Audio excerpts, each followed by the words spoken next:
mga idol, dumating na pala yung ating mga lure na na-order natin sa Shopee. So yung una, itong ating hipon-hipon yun, no? Yung itsura niya mga idol.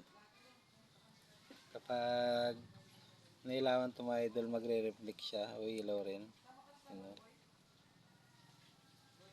Sana makahuli ng pusit, pang pusit daw ito mga idol eh. So yung next natin is itong lure na 6.5 grams, you know? So 1 week rin pala ito bago dumating, galing pang China, you know? Sana effective rin ito mga idol, oh. Tapos yung